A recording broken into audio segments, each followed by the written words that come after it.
Assalamu alaikum dear viewers and well wishers, welcome back to my YouTube channel Easiest English by Shahin sir. প্রিয় অষ্টম শ্রেণীর শিক্ষার্থীবৃন্দ, আমি আজকে তোমাদের সঙ্গে আলোচনা করতে যাচ্ছি 3.4.1। এখানে তোমাদের একটি অভিনয় করতে হবে এবং অভিনয়ের ডায়ালগগুলো নিজেকেই লিখতে হবে। প্রিয় শিক্ষার্থী, তোমাদের যে অভিনয়টি করতে হবে সেই অভিনয়টি আমি সুন্দরভাবে তোমাদের লিখে দিচ্ছি ডায়ালগ আকারে, এবং সেটি অবশ্যই বাংলা সহ।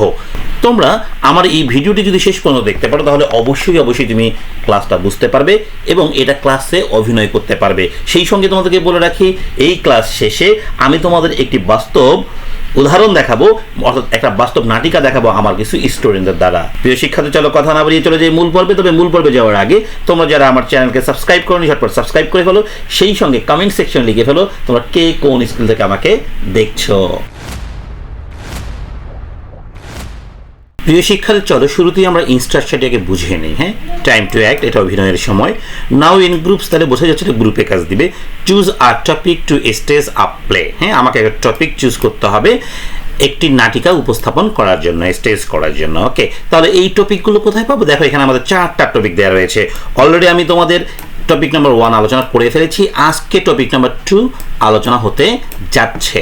ওকে, you may choose the characters. তোমাকে কি করতে হবে? ক্যারেক্টার্সগুলো চুজ করতে হবে। And any of the topics from the following list, এবং যে কোনো একটা টপিক্স তোমাকে বেছে নিতে হবে to stage the play if you want. Okay, তাহলে যে কোনো একটা যখন তুমি বেছে নিবা, এটা কিন্তু তুমি চাইলেই যে স্যার আমি 1 নাম্বার দিব বা আমি 2 নাম্বার দিব, এমনটা হবে না। এখানে শিক্ষক মহোদয় তোমাদেরকে নির্দিষ্ট করে দিবেন অথবা লটারি করেও দিতে পারেন। ওকে, তাহলে আমরা আজকে আলোচনা করছি 2 নাম্বার। তোমাদের যদি কারো 1, 3 বা 4 প্রয়োজন হয় অবশ্যই কমেন্ট সেকশনে লিখে ফেলো, আমি তোমাদেরকে ভিডিও লিঙ্কটি দিয়ে দিচ্ছি। প্রিয় শিক্ষার্থী, দেখো এখানে আমরা পড়ে নিই আগে কনভারসেশন উইথ স্টুডেন্টস। তাহলে চরিত্র হলো একটা, এখানে টিচার্স 2, প্যারেন্টস 3। তাহলে এখানেও কিন্তু আমাদের 3টা চরিত্র প্রয়োজন to make the class more learner friendly. হ্যাঁ, বলা হচ্ছে ক্লাসরুমকে কি করার জন্য? শিক্ষা বান্ধব করার জন্য, অ্যান্ড ইনক্লুসিভ করার জন্য। ওকে, সো চলো আমরা এখন ডায়ালগটা তৈরি করে ফেলি। প্রিয় শিক্ষার্থী, দেখো আমরা যখন ডায়ালগটা তৈরি করবো প্রথমে ক্যারেক্টার্সগুলো ঘোষণা করে দিব। এখানে ক্যারেক্টার্স রয়েছে 3টা। মিস্টার আনিস আহমেদ হলো আমাদের টিচার, সঞ্জিদা হলো প্যারেন্ট, আর হিয়া হচ্ছে স্টুডেন্ট। তাহলে আমরা 3জন ব্যক্তি পেয়েছি, স্টুডেন্ট একজন পেয়েছি, টিচার্স পেয়েছি এবং প্যারেন্টসও পেয়ে গিয়েছি। ওকে, তাহলে প্রথমে দেখো মিস্টার আনিস আহমেদ বলছেন, কারণ টিচার তো বলবেনি সবার আগে, hi everyone, thanks for being here. এখানে থাকার জন্য বা আসার জন্য ধন্যবাদ। টুডে লেটস টক অ্যাবাউট, চলুন আজকে কথা বলি, how we can make our classroom learner friendly and inclusive. কিভাবে আমাদের ক্লাসরুমকে শিখন বান্ধব করা যায় এবং ইনক্লুসিভ করা যায়। ইনক্লুসিভ অর্থাৎ এখানে দেখা গেল হচ্ছে প্রতিবন্ধী থেকে শুরু করে দুর্বল মেধার স্টুডেন্ট থেকে শুরু করে সবল মেধার স্টুডেন্ট সবাইকে একত্রিত করে পাঠদান করা। ওকে, এবারে দেখো সানজিদা বলবে, হাই মিস্টার আনিস আহমেদ। হ্যাঁ, অর্থাৎ সানজিদা আনিস আহমেদের দিকে তাকিয়ে কথা বলবে। দ্যাট সাউন্ডস ইম্পর্টেন্ট, এটা গুরুত্বপূর্ণ মনে হচ্ছে। অ্যাজ আ প্যারেন্ট, একজন অভিভাবক হিসেবে, আই ওয়ান্ট মাই চাইল্ড, আমি আমার শিশুদের চাই, অ্যান্ড আদার্স, এবং অন্যান্য শিশুদের জন্য চাই, টু এনজয় লার্নিং, তারা যেন শিক্ষা আনন্দপূর্ণভাবে গ্রহণ করে, অর্থাৎ তারা যেন আনন্দের সহিত শিখতে পারে। এবার দেখো হিয়া বলছে, হিয়া কে ছিল বলতে কি? হিয়া একজন স্টুডেন্ট ছিল, তাই না? এবার হিয়া বলছে, hi dears, sometimes I find class a bit tricky, মাঝে মাঝে এই ক্লাসগুলো আমার কাছে কি খুব কঠিন মনে হয়, ট্রিকি। ওকে, মিস্টার আনিস আহমেদ বলছেন, থ্যাঙ্কস ফর শেয়ারিং, হ্যাঁ তোমার মতামত ব্যক্ত করার জন্য ধন্যবাদ Hiya. Okay, we want to make sure everyone feels good here, আমরা নিশ্চিত করব যে প্রত্যেকেই যেন এখানে কি ভালো অনুভব করে। Sanjida, have you any ideas on how we can make things better?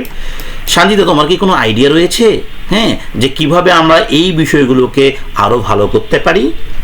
প্রিয় শিক্ষার্থী, দেখো এখানে কিন্তু যখন কথা বলবে সানজিদা, হ্যাঁ, তাহলে এই যে মিস্টার আনিস আহমেদ যে সাজবা আর কি, যে আনিস আহমেদের পার্টে অভিনয় করবা, সে সানজিদার দিকে তাকিয়ে এই কথাগুলো বলবে। ওকে, এবার দেখো সানজিদা বলছে, maybe we can do more fun activities, হ্যাঁ হয়তো বা আমরা আরও অনেক মজার কাজ করতে পারি। অ্যান্ড ওয়ার্ক টুগেদার, এবং একত্রে কাজ করতে পারি অন প্রজেক্টে, অর্থাৎ আমাদের যে নতুন কারিকুলাম চলছে এই কারিকুলামে কিন্তু প্রজেক্ট ওয়ার্কগুলো করানো হয় এই ফান অ্যাক্টিভিটিসের মাধ্যমে শিক্ষা দেওয়ার জন্য। ওকে, তোমাদের অনেকের স্কুলে কিন্তু অনেক ভালো অ্যাক্টিভিটিসগুলো হচ্ছে, আবার আমি খোঁজ নিয়ে দেখেছি অনেক স্কুলে কিন্তু অ্যাক্টিভিটিসগুলো একদম ক্লিয়ারলি করাচ্ছে না।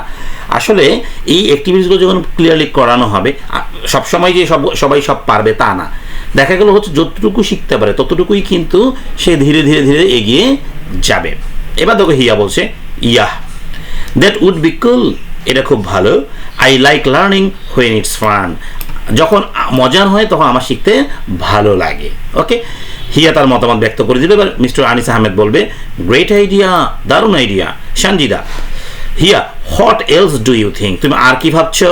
এবার হিয়া বলছে maybe having study buddies to help each other understand things better, একে অপরকে আরও ভালোভাবে বুঝতে সাহায্য করার জন্য অধ্যয়ন বন্ধু থাকতে পারে। তার মানে অধ্যয়ন করার জন্য ক্লাসের পরেও অধ্যয়ন বন্ধু সিলেক্ট করা দেয়া যেতে পারে। এই অধ্যয়ন বন্ধুগুলো সিলেক্ট করা হয় সাধারণত এইভাবে, যেখানে সবল এবং দুর্বল শিক্ষার্থীর মিশ্রণ থাকবে, দুটা দুর্বল স্টুডেন্ট থাকবে এবং একটা বা দুটা সবল স্টুডেন্ট থাকবে। এদের মাধ্যমেই যেন কি হয়ে যায়, পুরো লিসেনটা সবার ক্লিয়ার হয়ে যায়। এবার দেখো সঞ্জিদা বলছে I think that's a wonderful idea, আমার কাছে এটা একটা খুব চমৎকার আইডিয়া মনে হচ্ছে। হিয়া তারপরে কাকে বললো? হিয়াকে, কারণ এই হিয়াটা বলেছে। দেখো এটা কিন্তু আসলে নাটিকার মতো, তাই না? তাহলে সঞ্জিদা হিয়ার দিকে তাকিয়ে বলবে হিয়া তুমি যে আইডিয়াটা বললো এটা চমৎকার আমার কাছে লেগেছে। It's important to help each other out, এটা খুবই গুরুত্বপূর্ণ আমরা যখন একে অপরকে কি করবো, সাহায্য করব। মিস্টার আনিস আহমেদ বলছে এক্স্যাক্টলি, ঠিক বা সঠিক। And we will talk about being kind, এবং আমরা কথা বলবো যেন সবাই কি হয়, সদয় হয়, কাইন্ড অ্যান্ড রেসপেক্টফুল, একে অপরের প্রতি শ্রদ্ধাশীল হয়, to each other. Okay, Sanjida বলছে would you like to help with some of this ideas, তুমি কি এই ধারণাগুলো কিছু সাহায্য করতে পারবে? অর্থাৎ তুমি না বলে যদি বলো আপনি কি এই ধারণাগুলো কিছু সাহায্য করতে পারবেন? ওকে, এবার সঞ্জিদা বলছে শিওর স্যার, নিশ্চয়ই পারবো। I would love to help make our classroom a happy place, আমার খুব ভালো লাগবে যখন আমি আমার এই ক্লাসরুমগুলোকে কি হ্যাপি প্লেস, সুখী জায়গা করতে পারবো। এ বলছে ওয়াসাম, অসাধারণ। I am excited to see what we can do together, আমরা একসঙ্গে কি করতে পারি এটা দেখার জন্য আমি খুব উত্তেজিত বা আনন্দিত। প্রিয় শিক্ষার্থী, তোমরা যারা আমার এই ভিডিওটি শেষ পর্যন্ত দেখেই ফেলেছো তোমাদেরকে অসংখ্য ধন্যবাদ জানাই। সেই সঙ্গে অবশ্যই ভিডিওটি শেয়ার করে ফেলো, এবং তোমরা যারা এই লিসেনটি স্ক্রিনশট করতে পারোনি ভালো করে, তাদের জন্য স্ক্রিনশট করার চান্স দিয়ে দিচ্ছি। দেখো স্ক্রিনশট করে নাও, এটা হলো ক্যারেক্টার্সগুলো। ওকে, তারপরে এদিকে এসে স্ক্রিনশট করো, এখানে যে হিয়া প্রশ্ন দিয়ে দিলাম। ওকে, এবার এই হিয়ার পর থেকে দিচ্ছি, এই পর্যন্ত স্ক্রিনশট করে নাও। আবার দেখো পরের অংশ শুধু এতটুকু আছে। ওকে প্রিয় শিক্ষার্থী, তোমাদের সবাইকে আমার 3 নম্বর অ্যাক্টিভিটিস অর্থাৎ 3 নম্বর কনভারসেশন দেখার আমন্ত্রণ জানিয়ে বিদায় নিচ্ছি। আল্লাহ হাফেজ।